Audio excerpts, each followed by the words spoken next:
Welcome. Welcome. I feel like I'm about to sneeze. You've got a neck. I've got a neck. What do you mean?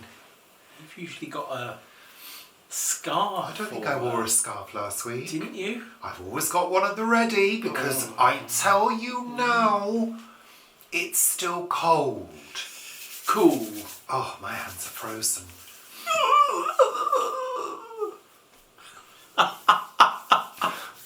Welcome, dear, loyal. What is that? That's some fluff. Well, just put it on the floor. I've yet to vacuum. It's fine, not the end of the world, Paul. No. So welcome, dear, loyal, kind viewers. You know, my videos always get about 5 thumbs down. We must have a small core group of haters. Well, I'm 4 of them. Got 4 different profiles and I log on and do that. Yeah. So I just want to say... I don't even ever look at those things. I just want to say a bloody big thank you to those of you who have actually given us feedback on that in the form of a thumbs down. Thank you for taking the time to do that. It's very kind of you because remember, all engagement is good engagement. Absolutely. Yes. Yes. Google likes all of that. Yeah. So you're doing good. Well done. Thank you from the bottom. Anywho, it's time for Richard Applies His Vivi Balm. This is a weekly segment where I apply some Vivi Balm from What Vivi Did Next and Vivi's Kitchen Garden to my lips. Oh, there we are. Yeah. You can apply it to other places as well. Yes. So silky and smooth. Yes, just like my feet. They're nice and silky and smooth. Don't start now. We're not having any more foot talk. Thank you. Feet talk. So, lovely Paul.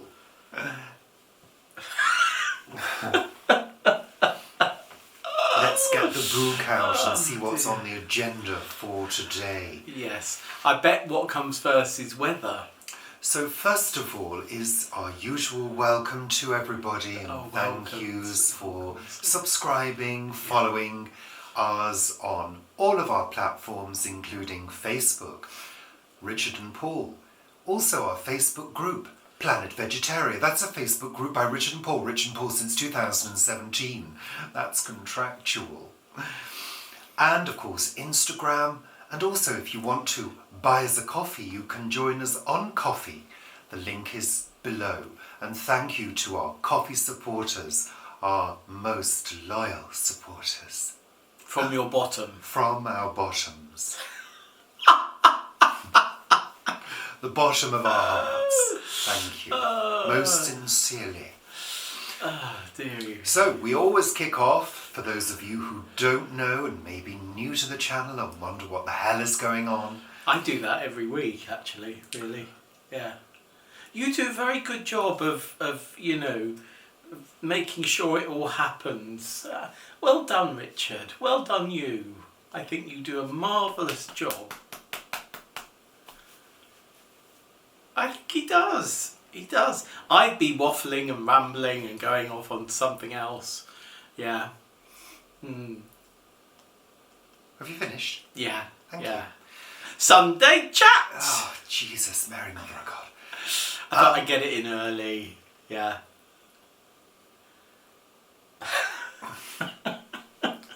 So, we always kick off with... Don't pluck them out, there are a few that I've got left. So we always kick off with Richard and Paul's weather report. What has the weather been like this week, Paul? I feel it's more of the same this week. Yeah, I think it is. Crap. It has been, yeah. We had some absolute deluges. Can you have plural of deluge? No, I don't think so. We had several deluge. No, I don't. Deluge? Yes. Deluge? Yeah, I don't know. Deluge. I think you must be able to. Deluges. Deluges, yeah. There were several deluges in one day. There were. And have we had bright sunshine? We've had a little window of sunshine. We've had sunny spells, as they call them in the UK, because this is the thing about people that don't live in the UK. They fail to understand how unpredictable our weather is. It's extremely unpredictable. You have to dress for 4 seasons in one day. Well, yeah. You do. Virtually, yeah. You do. Because it all comes over from the east, but it also comes up from the south. From the north. And then we get it from the north. From and the then west. we get it from the west. But we tend to get our weather from the west. That's the predominant direction from the Atlantic. Yeah. Well, that's where the strongest winds are. And that, of course, is where the... what do you call it? The jet stream. Jet stream. That's the way that the jet stream goes. So it sort of carries everything over, which is why if you fly to the US from the UK, well, from anywhere this side really, it takes longer to get there than it does to fly back, because when you're flying back, you've got the jet stream pushing you along. So it speeds you up the plane. Right. That's right. Well, the thing is also, I wanted to mention this, and some of you won't like this, because I know that you'll be all right with this. Oh, I'll be all right. Some people won't like it because, I'm sorry, I don't believe in this. I think it's a load of BS.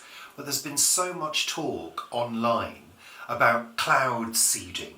Oh, I know. Well, it does happen. It does happen. It does happen. It does happen, but let's just make it very, very clear. In order for cloud seeding to occur, there has to be clouds. They have to have gone... They can't do it in a pure blue sky. No. There has to be clouds for it to happen in the first place. And cloud seeding isn't... I don't think it's done in the UK. That's the impression I get. And people talk about, chemical trails as well. I saw this video the other day and I thought, you moron. Why did you watch it? Well, it was on Instagram. I think we followed a person. Oh, right, okay. And I'm sorry, it was moronic. The person was saying, look, it's a beautiful blue sky.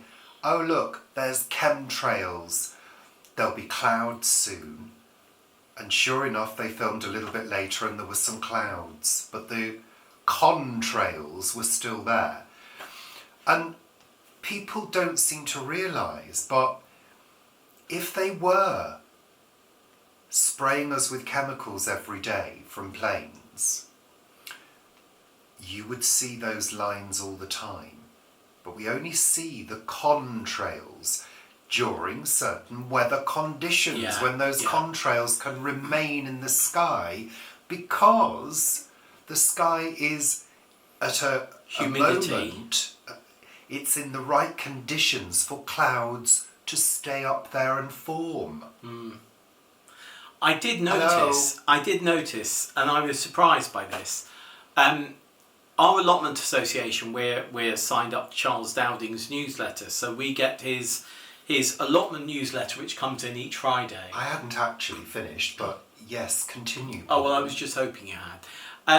And then I'm reading it, and yesterday, he started talking about the same thing. I'm not sure what the wording was, but he was basically saying our weather is now being manipulated. People seem to have extremely short memories.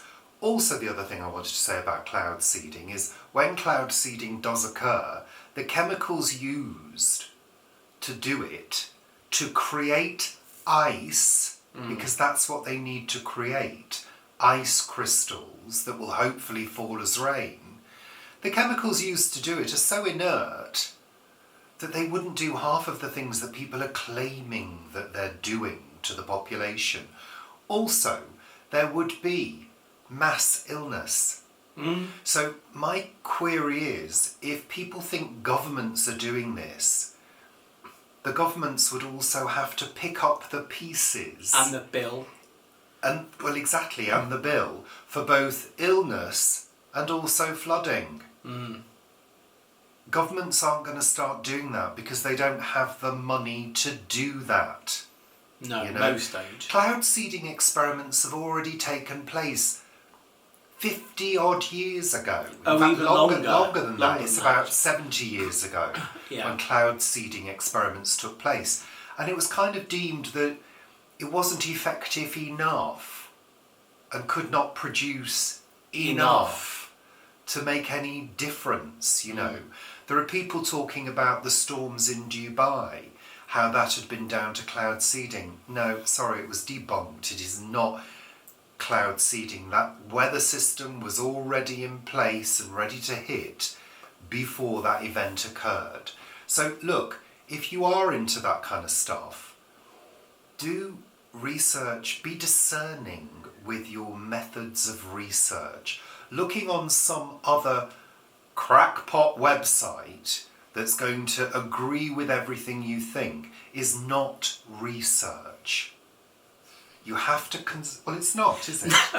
You have to consult. You have to consult science, meteorological offices to do that. And people who are about to say, yeah, but they're all being paid to shut up. I've read that as well. They're not. No, they're not. These are government employees. These are scientists. Don't you dare spill anything on my new rug. That was magical. I picked up my drink and the mat came with it. Look, magic. Are you saying my mats are dirty? No, I'm just saying that I have, because I've been cloud seeded on, I have the ability to do that. Yeah, Look. shush. Put it down. Now. So, Paul, you've been helping out one of your fellow blood neighbours with a science project. Yes, Science. That's science. Engineering. Absolutely. So, Paul, tell us more about this scientific experiment. Yeah, well, it's one of our plot holders, and he helped us with our sink last year. And he does this thing called STEM in schools. So that's science, technology, engineering and maths. And he is an engineer. He's been an engineer all of his life. And he has this machine. It's quite sort of incredible. It's like a mangle. It looks like a mangle. And what it does is, using newspaper, 6 sheets of newspaper, you fold some of the sheets in a certain way, then you roll them up into a sort of long stick, and then you put some glue on and put it into these rollers, and you roll it and you pull them all together, and it makes a bar of newspaper, which when that glue dries, that bar is really, really tough. And he goes to schools and does engineering talks basically, and uses these sticks to make chairs that people can sit on, or structures that people can sort of get in. And he said to me a couple of months ago, would you help me out with one of these? And I thought, yeah, you know, he's helped us, I will help him. So we're going to a school next week, and I had my training day for this week. And it was great. I mean, it was really good fun to do all this rolling, but then sort of building these structures and how they sort of come together. And we use cable ties, reusable cable ties that have proper clips that can be undone so that they can be reused to build structures. And it's incredible how dense these rods of newspaper are, and the structures that you can build with them. I mean, he's got a stool which even I can sit on. You know, it's incredible. I you know, it's like a very advanced papier-mâché, and it's all really in this machine that rolls these things really tightly. Could they actually be used for furniture? Yeah. Are they fire retardant? Well, no, they're not, because they're made of paper. I suppose they could be sprayed to be retardant. But you know, he has some furniture in his house that is made of this. It's quite remarkable. So I'm rather looking forward to that next week.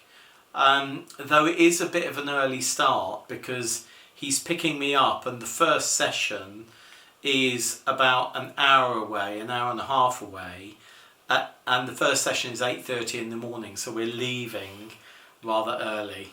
What day is that? Wednesday, I think. Okay. So well, that's okay. it's just the morning, so I'll be back sort of quite early in the day. It's not for the whole day, but yeah, it's I'm looking forward to that. And it's like, he's one of the really lovely plot holders. He and his wife, they're the ones that give us potatoes and onions and things. Even they are having a challenging growing year this year though. So we were talking about that. So yeah, I'm looking forward to that. Good. Because it'll be nice to see how these kids, I think they're year 9. I don't know what age that is. It means nothing to me. But they're. Yeah, it'll be interesting to see what structures they build and how, because of course it's all about people having an understanding as they grow up that they can be engineers if that is the way that they want to go. And he was talking about several people who've done this course over the years that have been back in touch with him and they have actually become engineers. So it's part of the curriculum, but it's part of the sort of fun, hands-on curriculum type of thing. So it's meant as an inspirational session to inspire people to get into real science. Yeah. Yes, real science, yeah. So I'm looking forward to that. Good, maybe you'll learn something, Paul. I'm sure I will. Maybe you could start building some furniture for us. I don't think you'd necessarily like the furniture because it might not be the right colour. And I know this week. Is it newspaper colour? Well, it's newspaper colour, but you can paint it, of course, things.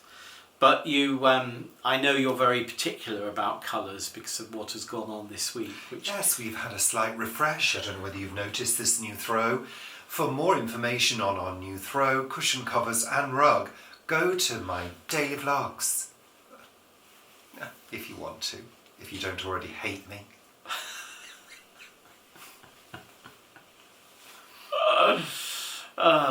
Good, that's lovely. So, Paul, are you feeling better than you were? I'm definitely feeling better than I was last week and over the last couple of weeks. I've still got a nagging cough every now and again. You've always got a nagging cough every now and again, Paul. So I know. Interestingly, when we go to Wales or Guernsey, it vanishes. So and we live in a relatively low pollution area as well, compared to other places. Well, there's something that irritates you, but there is. But I think it's supposed to be living with you. Yeah. Well, that can be remedied.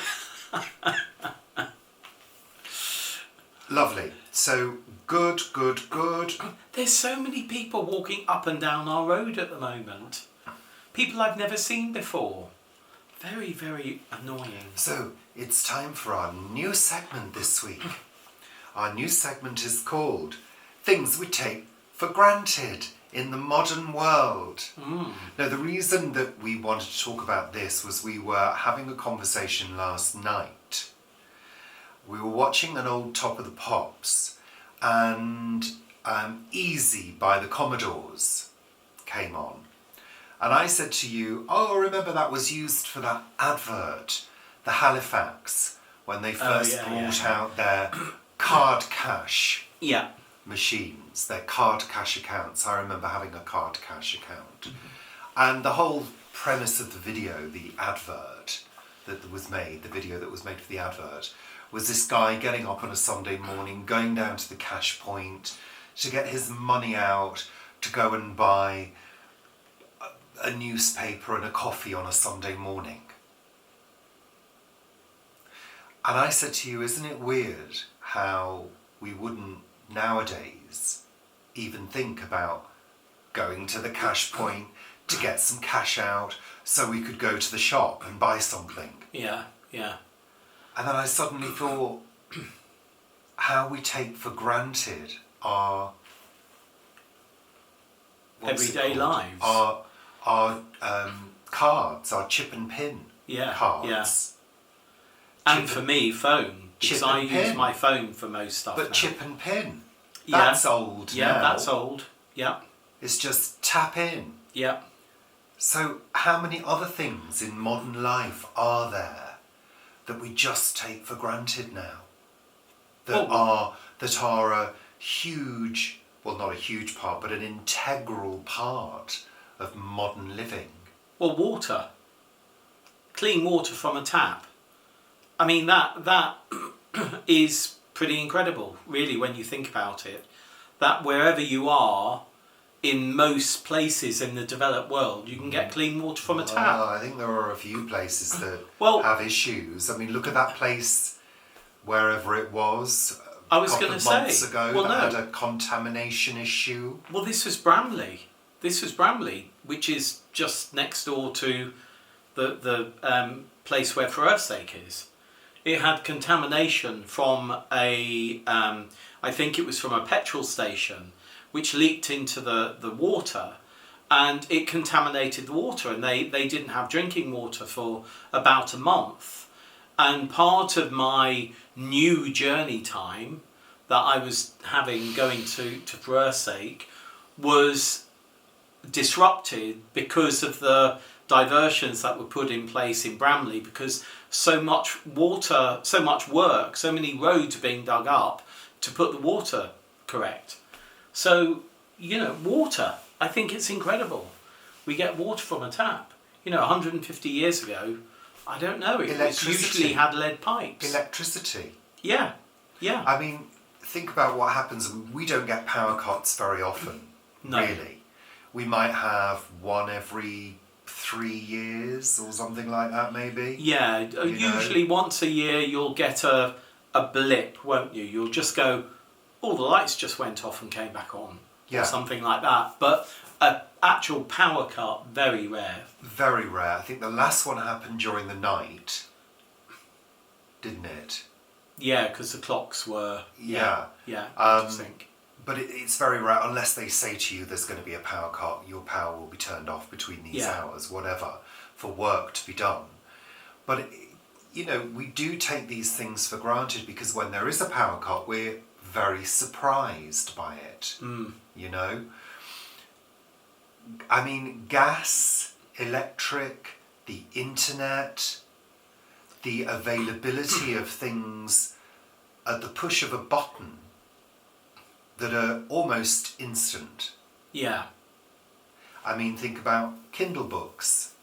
You can buy those in an instant. Yeah, you can. Yeah. They're on your phone straight away. Yeah. Or even going to your library app, you can, as long as the book's available digitally and isn't being loaned by somebody else, you can loan a book and get that directly on your app. I don't know about you, but I think it's relatively important to remind ourselves of what we have in life, in modern living. I mean, I know there are lots of people around the world who haven't got all of these things at the touch of a button because of whatever reason, There's a lot of poor countries, war-torn countries, where life is not the same. We are immensely lucky to live in the society that we live in with all of this stuff that we have. But I do wonder about everything going so digital. It's really, really convenient. But what happens when it does go wrong? When malign governments might be hacking systems, as happened in a hospital, a whole group of hospitals recently, where they couldn't actually do the work in the hospital, including really, life-threatening operations and things.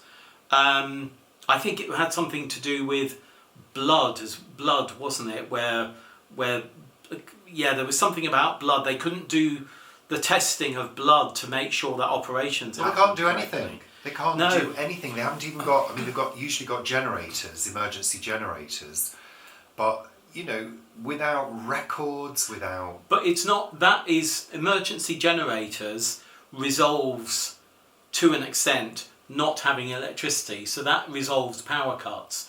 But when malign governments actually get into software in computers so that people cannot use that software correctly, that's what happened in this instance. That's what I'm saying. If you can't get into the records... No, they could get into the records, but it wouldn't process because they'd hacked it and messed around with the coding. Anyway, next, move on. Yeah. Oh, well, yeah. All of these things, it's like our work as well. We had a virus a few years ago. 2 weeks. 2 weeks we couldn't do any work because we couldn't access the records. We couldn't make any records, we couldn't access anything. We had no computers, nothing. All we could do was take phone calls. And everything had to go back to being written down, I assume. Yeah. I'm not sure what we did, to be honest. It was so long ago, but it was not helpful.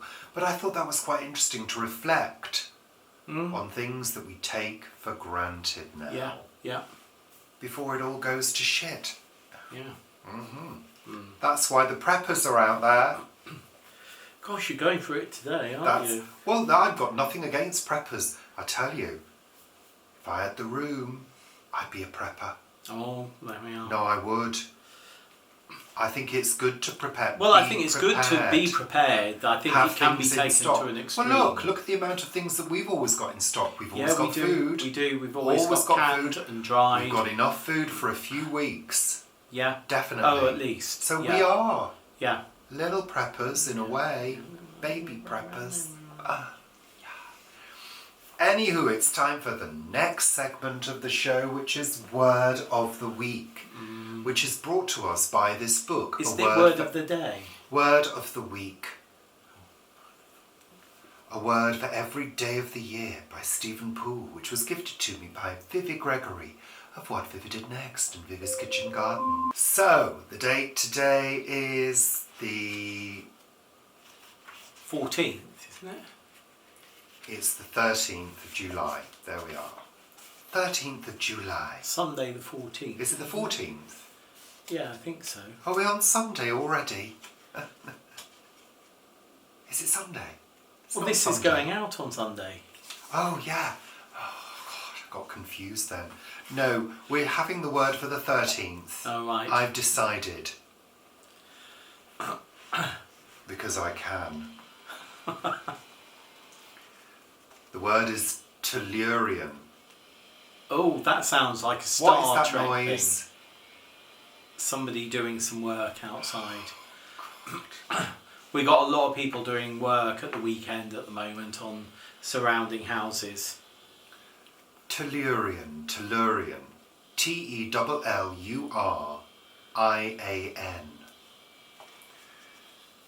Geologists rejoice, for today is International Rock Day. And so, among the most Tellurian of celebrations, in classical Latin, tellus is... Rock. I thought you did a Rock. Latin, Paul. I did do Latin, I can't remember. Earth. Earth. And also the goddess of the earth, a kind of sister to sea god Neptune. As the player king mentions them in Hamlet, full 30 times hath Phoebus' cart gone round Neptune's salt wash, and Tellus orbed ground. So then, a Tellurian in 18th century science was a mechanical model of the Earth's rotation, and Tellurian was subsequently adopted as an adjective meaning simply of or about the Earth. There is a load more, but I'm not going into that. So, when they were talking, do they mean the solar system things that went I've around? said what I've said, Paul. I'm not giving any further explanations. Thank you very much. That's what they meant. Final segment of the show is television. What have we watched this week, Paul? We started the new Rashida Jones series, Sunny. Yeah, we like her. Yeah. We do, and I really enjoyed it. Yeah. I thought it was bloody good. It's an interesting one because it's set in Japan, isn't it? And it's got subtitles, but it's also in English as well. Have a drink, Paul. I've got a drink there. Well, have some. So yeah, it's well worth a watch, definitely. And there's Sonny is actually a robot, an android, and yeah, it's interesting and good. We watched The Sky at Night. Can't quite remember what it was about. I think it was about James Webb. Yeah, 2 years on from the first images coming down. Yeah, it was interesting, but yet again, unless it captures my attention, I fall asleep. Yeah. Yeah. I mean, the James Webb Telescope is amazing, but I don't think there was anything new that was coming out from the programme. I mean, new images, yes, but not... Yeah.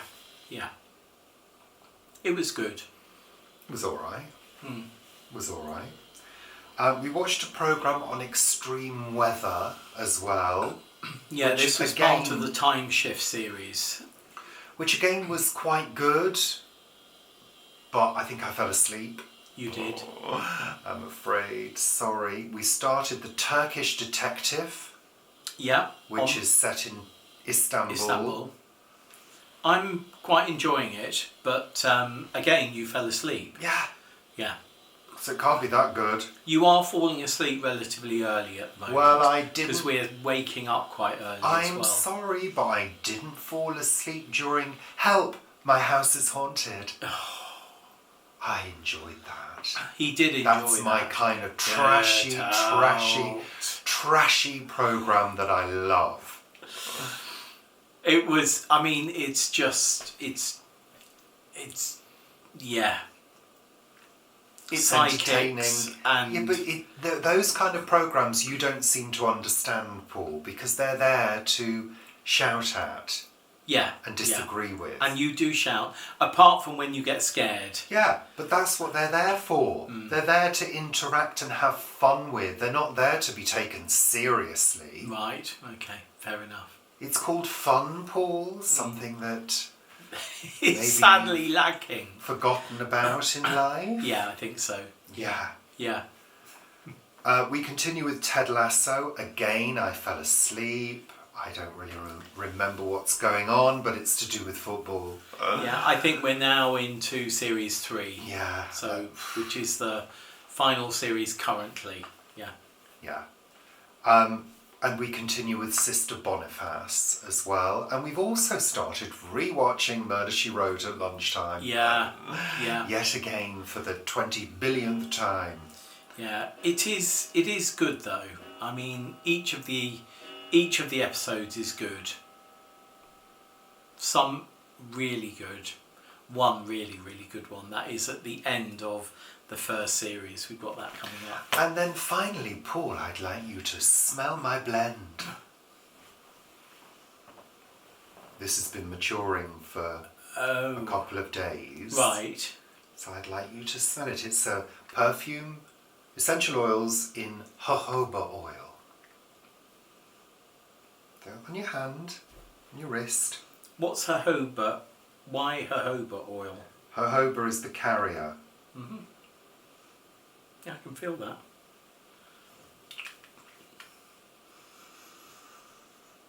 Oh, it's quite spicy. Well, what do you smell? Quite Paul? woody. It smells a bit like bay or cinnamon as well. Well, there's neither bay nor cinnamon in it. No, I quite like that. Do you? And how long does it take to mature? Up to 6 weeks. Right. Oh, it's changed. Yeah, it will change. Maybe I'm losing it now. Always go into the crook of your elbow to refresh. Why? What's that do? It refreshes the nose. Oh, it does. No, I rather like that. Yeah. I think it's quite woody and quite spicy. Yeah, it is. What are you doing that? Well, you shouldn't really do that actually, but it's just to spread the oil. Is that like Wonder Woman? No. Oh no, that's nice. Yes, I quite like lemony things and citrusy things. They're hard to do. They're hard to do because top notes are citrus. Top notes dissipate very quickly. You can't hold on to the smell of lemons and citrus for very long. Right, right. So therefore you have to rely on your base and middle notes for where the perfume settles to. Right. It's called a dry down. There we are. There we are. That is rather nice. Isn't it? Yeah. Lovely. And I'll be sharing my fragrance blending secrets in upcoming videos very soon. So that's it for today's Sunday chat. Sunday chat! We're going to say goodbye and bid you adieu. Adieu, adieu, adieu. So So thank you for watching and do take care. And we'll see you next week. Bye. Well, you'll see before, won't you? Bye. And me, Week at the Plot, and his vlogs. Bye.